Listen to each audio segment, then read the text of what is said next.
तो प्यारे साथियों नमस्कार, स्वागत है आप सभी का target for IQ civil service में। देखिए उत्तराखंड पीसीएस आप लोगों का हो चुका है। हालांकि हमारी चैनल की शुरुआत सिविल सर्विस की काफ़ी लेट हुई। इससे पहले हम लोग जुडिशरी कराते ही हैं अपने main channel target for IQ पे। लेकिन इस बार अब हमारी प्रायोरिटीज़ उत्तराखंड पीसीएस मेंस को लेकर भी रहेगी इस target for IQ civil service channel पर। तो जो साथी उत्तराखंड पीसीएस प्रीलिम्स दे के आए हैं और यदि उनके 90 नंबर से 90 प्लस मार्क्स आ रहे हैं या +-2 90 मार्क्स अगर सिक्योर कर रहे हैं तो प्लीज़ डोंट वरी, हम आप लोगों के साथ हैं और मेंस की तैयारी में आप लोगों को लग जाना चाहिए। और मेंस में हम लोग टारगेट फॉर आईक्यू के माध्यम से यूट्यूब पर ही आप लोगों की पूरी मदद करेंगे। आज इस वीडियो में हम लोग जानेंगे कि सिलेबस क्या क्या है, क्या चीज़ें आपको पढ़नी है, पूरे डिटेल में डिस्कशन हम लोग जो है करने वाले हैं। ठीक है, तो सबसे पहले मेंस का पेपर देखेंगे बच्चों। सबसे पहला जो आपका रिटर्न पेपर होगा ये 150 नंबर का होगा, 3 घंटे का होगा। इस हिंदी, सामान्य हिंदी का, और सामान्य हिंदी के पेपर की बात करें तो इसमें शब्द रचना आएंगे जैसे उपसर्ग, प्रत्यय, संधि, समास, वचन, लिंग, व्याकरणिक कोटियां, संज्ञा, सर्वनाम, क्रिया विशेषण, अव्यय के अनुप्रयोग, वाच्य परिवर्तन, कर्तव्यवाच्य, कर्मवाच्य, भाववाच्य। ये 15 नंबर का आप लोगों का आएगा ये। ठीक है, क्योंकि अगर 90 नंबर से आप इस सिक्योर कर रहे हैं तो definitely you should try to mains, only you should prepare for mains, ये याद रखिएगा। 15 नंबर का आप लोगों का शब्द विवेक आएंगे, शब्द भेद ए पार्ट, जिसमें तत्सम, तद्भव, देशज, विदेशी, संकर, रूढ़, यौगिक, योग रूढ़, पर्यायवाची, समानार्थी, विलोम, अनेकार्थी, समूहवाची, समरूप किंतु भिन्नार्थ, वाक्य, वाक्यांश के लिए एक शब्द। एक एक टॉपिक को अच्छे से पढ़ने ना भाई, कभी फिर बाद में करें आएगा, क्योंकि मेंस है और इसमें ऑब्जेक्टिव की कोई गुंजाइश नहीं है। मेंस है भाई, लिखना पड़ेगा, देयर इज नो चॉइस। इसके बाद पार्ट बी होगा शब्द शुद्धि, यानी गलत शब्द लिखे होंगे, आपको सही शब्द लिखने हैं भाई। ठीक है, इसके बाद है वाक्य रचना, रचना के आधार पर वाक्य परिवर्तन, जैसे उसको सरल बनाना, मिश्रित बनाना, संयुक्त बनाना। व्याकरण के आधार पर वाक्य परिवर्तन करना है, जैसे प्रश्नवाचक बनाना है, उसको विस्मय बोधक बनाना है, सकारात्मक बनाना है, नकारात्मक बनाना है, विराम चिन्ह बनाना है, वाक्य शुद्धि, स्लोगन आदि, लेखन आदि के हो गए। ये भी 15 नंबर का होगा। इसके बाद मुहावरे, लोकोक्तियां, अर्थ व वाक्य प्रयोग 10 नंबर के होंगे। पत्र लेखन आएगा, अनौपचारिक एंड औपचारिक, ये भी 15 नंबर का होगा। प्रतिवेदन लेखन देखें तो 10 नंबर का होगा, जिसमें सरकारी, गैर सरकारी कार्यालयों, विद्यालय, संगठनों में घटित होने वाली घटनाओं पर आधारित प्रमाणिक विवरण तैयार करना है, तो ये भी 10 अंक का होगा आप लोगों को। फिर हिंदी के प्रशासनिक शब्दों का अनुवाद 10 नंबर का। बोधन आएगा आपको, अपठित अवतरण पर पूछे गए प्रश्न आपसे पूछे उनके उत्तर तैयार करने, तो वो भी 15 नंबर के आप लोगों के आएंगे। सार लेखन, सारांश, संक्षेपण 15 नंबर का आएगा, जिसमें विस्तृत लेख, निबंध, प्रतिवेदन, भाषण पत्र आदि विषय सामग्री को छोटा करके लगभग 1/3 के रूप में प्रस्तुत करना है। इसके बाद है पलवन, पलवन जो है प्रसिद्ध सूत्रों, वाक्यों, सूक्तियों, कहावतों, लोकातियों आदि की व्याख्या और विस्तार करना है, ये भी 10 नंबर के आएंगे। ये स्लोगन होते हैं बच्चों। ठीक है, हिंदी अवतरण, हिंदी का अंग्रेजी में ट्रांसलेशन 10 नंबर, और अंग्रेजी का हिंदी में ट्रांसलेशन 10 नंबर। और सामान्यतः ये हाई स्कूल स्तर का पाठ्यक्रम होगा, और इसमें न्यूनतम आपको केवल 35% ही मार्क्स लाने हैं। 35% आपको न्यूनतम मार्क जो है लाने, मतलब 150 में से अगर हम बात करें तो लगभग 35% आप लोगों को जो है लगभग लगभग देखें तो मेरे राय में जो है लगभग 55 मार्क्स आप लोगों को, 55 से 60 मार्क्स आपको लाने हैं इसमें। ठीक है, तो ये तो हो गया आप लोगों का हिंदी का पेपर। अब दूसरा पेपर होता है एससी का। ठीक है, एससी की बात करें तो 3 घंटे का पेपर होगा बच्चों ये आप लोगों का। ठीक है, कितने का होगा? 3 घंटे का। और 3 घंटे के पेपर अधिकतम 150 नंबर का होगा। इसमें क्या होगा, इस प्रश्न पत्र में निम्न 3 उपखंडों, ये 3 उपखंड में होगा, ए बी सी में होगा। प्रत्येक पार्ट पे, पार्ट बोल दे रहा हूं मैं, पार्ट में एक विषय पर आपको ऐसे लिखना है जो 700 से 800 शब्दों में लिखना होगा आपको। जैसे पहला पार्ट होगा साहित्य संस्कृति, सामाजिक क्षेत्र, राजनीतिक क्षेत्र, आर्थिक क्षेत्र, कृषि, उद्योग और व्यापार, इनसे मिलकर इनमें से किसी एक टॉपिक पे ऐसे लिखना है। फिर है बी पार्ट, यानी पार्ट बी, इसमें आपको साइंस, टेक्नोलॉजी, नेशनल और इंटरनेशनल घटनाक्रम पर, प्राकृतिक आपदाएं जैसे भूस्खलन, भूकंप, जल प्रलय, भूखा, सूखा आदि पर, राष्ट्रीय विकास योजनाएं या परियोजनाएं, इन पर ऐसे लिखना है। नंबर सी होगा उत्तराखंड स्पेसिफिक, यानी उत्तराखंड की सामाजिक संरचना, उत्तराखंड का इतिहास, उत्तराखंड की आर्ट कल्चर लिटरेचर, उत्तराखंड की आर्थिक भौगोलिक परिदृश्य, उत्तराखंड के पर्यटन पलायन, उत्तराखंड का पर्यावरण आपदा प्रबंधन, या उत्तराखंड में महिला सशक्तिकरण। तो 3 ऐसे आपको डिफरेंट टॉपिक से आने वाले हैं बच्चों, ठीक है। इसके साथ साथ प्रत्येक खंड में निर्दिष्ट शब्द सीमा 700 से 800 शब्द के लिए होगी, 50 अंक होंगे प्रत्येक, ठीक है। क्योंकि ये जो पेपर है बच्चों ये भी 150 अंक का होगा, यानी एक ऐसे 50 नंबर का होगा, आप लोगों का याद रखना है आपको, ठीक है। और भाषा व्याकरण शुद्ध, अब इसमें क्या क्या चीजें चेक करी जाएंगी भाई, भाषा चेक करी जाएगी, व्याकरण की शुद्धता चेक करी जाएगी, उपयुक्त शब्द चयन, सुपाठ्य लिखावट यानी राइटिंग कैसी, ये सब चीजें मायने होती हैं। साथ ही साथ इस विषय में संबंधित मौलिक विचारों का प्रतिपादन, मतलब कोटेशन, लोगों की कोट, जो बड़े बड़े स्कॉलर रिसर्चर हैं उनकी कोटेशन, विषय की बहुआयामी समझ, व्यापकता, प्रस्तुत प्रेजेंटेशन कैसी होनी चाहिए, विषय संबंधी विचारों को व्यवस्थित, सुसंगत, तार्किक तथा निबंध शैली का प्रकटीकरण, विषय के संबंध में स्पष्टता, अभिव्यक्ति क्षमता, विषय के संदर्भ में वृद्धिकरण एवं संक्षिप्तीकरण की योग्यता। इस आधार पर आपको ऐसे को डिजाइन करना है कि वो मल्टी एंगल से, मल्टी डायमेंशन से आप उसको रिलेट करें और अच्छे से लिखें।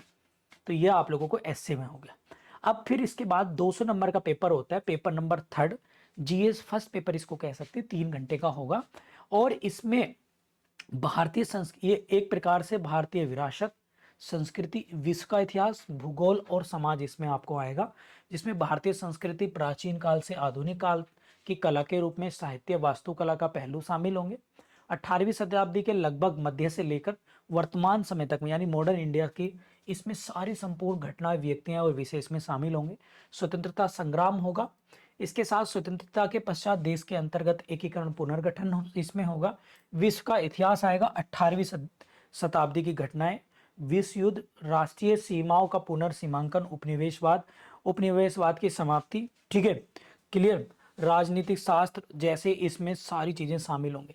भारतीय समाज की मुख्य विशेषताएं, भारत की विविधता, महिलाओं की भूमिका, महिला संगठन, जनसंख्या, मुद्दे, गरीबी, ये सब भारत समाज पर भूमंडलीयकरण का प्रभाव, सामाजिक सशक्तिकरण, संप्रदायवाद, क्षेत्रवाद, धर्मनिरपेक्षता, विश्व की भौतिक भूगोल की मुख्य विशेषताएं, भौतिक भूगोल मतलब फिजिकल ज्योग्राफी, विश्व भर में मुख्य प्राकृतिक संसाधन, नेचुरल रिसोर्सेज, साथ ही भूकंप, सुनामी, ज्वालामुखी, इन सब के बारे में डिटेल से आपको मेंस में पढ़ना है भाई, ठीक है। इसके साथ साथ पेपर नंबर 4 बात करें तो जीएस सेकंड इसको कहेंगे हम लोग, ठीक है। पेपर नंबर क्या है, जीएस पेपर सेकंड होगा, ये भी 300 अंकों का होगा। तो देखिए इस पेपर की बात करें हम लोग, ठीक है, तो इसमें शासन व्यवस्था, संविधान, शासन प्रणाली, सामाजिक न्याय, अंतर्राष्ट्रीय संबंध, मतलब जो पेपर सेकंड है जीएस का, कुल मिला के पॉलिटी, कॉन्स्टिट्यूशन, सोशल जस्टिस और इंटरनेशनल रिलेशन से जुड़ा है ना। इस तरीके से अपने आप को माइंड फ्रेम करके रखना है। इसमें भारतीय संविधान की सारी चीजें आएंगी, संघ राज्यों के बीच में क्या क्या रिलेशन है वो आपको मिलेंगे देखने के लिए, विभिन्न घटकों के बीच शक्तियों का बंटवारा, विवाद, ये सब चीजें, भारतीय संवैधानिक योजनाएं, इसके साथ साथ संसद और राज्य के बीच में क्या क्या चीजें हैं वो, कार्यपालिका, न्यायपालिका का संगठन, जनप्रतिनिधि अधिनियम की मुख्य विशेषताएं, साथ ही साथ संवैधानिक पदों पर नियुक्ति, विभिन्न संवैधानिक निकायों की सक्रिय कार्य उत्तरदायित्व, संवैधानिक विनियामक, विभिन्न अर्धन्यायिक निकाय, सरकारी पॉलिसी, सरकारी के केंद्र द्वारा जनसंख्या अति संवेदनशील वर्गों के लिए कल्याणकारी योजनाएं, साथ ही साथ स्वास्थ्य, शिक्षा, मानव संसाधन संबंधी क्षेत्रों संबंधी चीजें, गरीबी, भूख से आदि संबंधित विषय, लोकतंत्र में सिविल सेवाओं की भूमिका, भारत में इसके पड़ोसी संबंध, ये सारी चीजें आपको इसमें देखने को मिलेंगी। महत्वपूर्ण अंतर्राष्ट्रीय संस्थाएं और मंच, उनकी संरचना आदि इसमें आप लोगों को मिलेगी पेपर नंबर 4 में, ठीक है। पेपर नंबर 5 की बात करें तो पेपर नंबर जीएस का तो पेपर नंबर 3 होगा बच्चों ये। तो जीएस पेपर 3 की बात करें तो ये साइंस टेक्नोलॉजी पर बेस्ड होगा और एनवायरमेंट पर, जैसे प्रौद्योगिकी, टेक्नोलॉजी, आर्थिक विकास, जैव विविधता, पर्यावरण सुरक्षा और आपदा प्रबंधन। ये हेडिंग बहुत इंपॉर्टेंट है, आपको क्लैरिफाई करके दे रही है कि हमें इस पेपर में क्या पढ़ना है क्या नहीं, और इसके लिए आप लोगों को नोट्स बनाना है। और मुझे कमेंट बॉक्स में बताइए, इसको लेकर मैं स्ट्रेटेजी बनाऊंगा, एक एक चीज को लेकर समझाऊंगा कि कौन कौन से टॉपिक पढ़ने, कौन सी छोड़ने। तो भारतीय अर्थव्यवस्था, योजनाएं, संसाधन जुटाने, प्रगति, विकास, रोजगार से संबंधित विषय, समावेशी विकास, सरकारी बजट, इस बार का बजट आपको देखना है, मुख्य फसलें, प्रत्यक्ष अप्रत्यक्ष कर, एमएसपी, ये सब चीजें, साथ ही साथ भारत में फूड प्रोसेसिंग, ये सब चीजें पढ़नी, भारत में लैंड रिफॉर्म, उदारीकरण, अर्थव्यवस्था का प्रभाव, बुनियादी ढांचा, निवेश मॉडल, साइंस टेक्नोलॉजी, सूचना information technology, space computer, nano technology, पर्यावरण प्रदूषण, पर्यावरण का प्रभाव, आपदा प्रबंधन, विकास और फैलते उग्रवाद के बीच संबंध। ठीक है, तो ये सारी चीजें आप लोगों को कहां पर पेपर नंबर 3 जीएस में देखने को मिलेगी। ठीक है, इसके साथ साथ देखें सामान्य अध्ययन पेपर नंबर है आप लोगों का 4, ये होगा आप लोगों का क्या, इथिक्स बोलते हैं इसको, नीति शास्त्र, सत्यनिष्ठा और अभिरुचि पर होगा। इस प्रश्न पत्र में ऐसे प्रश्न शामिल होंगे जो सार्वजनिक जीवन में उम्मीदवारों की सत्यनिष्ठा, ईमानदारी से संबंधित विषयों के प्रति उनकी अभिवृत्ति, उनके दृष्टिकोण तथा आचार व्यवहार से विभिन्न मुद्दों के सामने आने वाली समस्याओं के समाधान को लेकर उनकी मनोवृत्ति का परीक्षण करेंगे। इन आयामों पर निर्धारित करने के लिए प्रश्न पत्रों के किसी मामले के अध्ययन केस स्टडी का माध्यम भी चुना जा सकता है। केस स्टडी भी इसमें मुख्य रूप से निम्नलिखित क्षेत्रों को कवर किया जाएगा। कैसे? जैसे नीति शास्त्र आपको मिलेगा, जो मानवीय सह संबंध, मानवीय क्रियाकलापों की चीजें इसमें आएंगी। अभिवृत्ति आएगी बच्चों, जिसमें सिविल सेवाओं के लिए अभिरुचि, बुनियादी मूल्य, सत्यनिष्ठा, भेदभाव से इस तरह की चीजें मिलेंगी। भावनात्मक समझ होगी, भारत और विश्व के नैतिक विचारों के बीच होंगे। लोक प्रशासन, लोक सिविल मूल्य, नैतिक समस्याएं इसमें होंगी। शासन व्यवस्था में ईमानदारी, लोक व्यवस्था अवधारणा होंगी।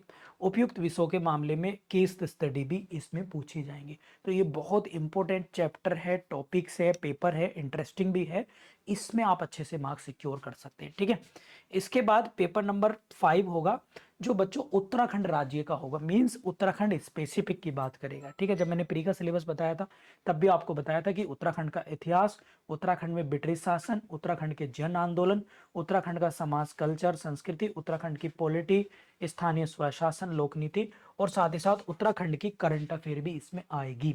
इस बात पेपर को याद रखेंगे। इसके बाद दूसरा पेपर भी उत्तराखंड का होगा, जो 200 नंबर का होगा, और ये जो पेपर मैंने बताया ये भी 200 नंबर का है। सब 3-3 घंटे में आपको करने हैं।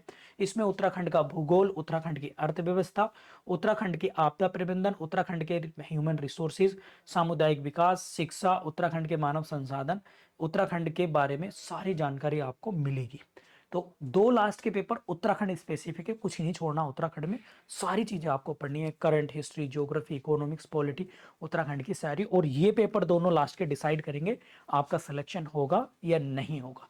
इसके बाद आपके मार्क्स के आधार पर कट ऑफ लगेगी और आप क्वालिफाई हो जाएंगे इंटरव्यू के लिए, और इंटरव्यू आपका 150 नंबर का इंटरव्यू होगा। ठीक है, तो इस तरह से उत्तराखंड मेंस पीसीएस का सिलेबस है। डिटेल में इस पीडीएफ को मैं target for IQ civil service Telegram पे डाल दूंगा। अभी हमारा व्हाट्सएप चैनल ज्वाइन कर सकते हैं, target for IQ civil service, या टेलीग्राम पे। और अगर चैनल पर पहली बार आए तो चैनल को सब्सक्राइब कर लीजिएगा, बेल आइकन प्रेस कर लीजिएगा। और मेंस को लेकर मैं बहुत सारी वीडियोस आप लोगों को समय समय पर बनाता रहूंगा, जिसमें ऐसे को कैसे करना है, लैंग्वेज को कैसे करना है, और जीएस पेपर को कैसे करना है। ठीक है, थैंक यू।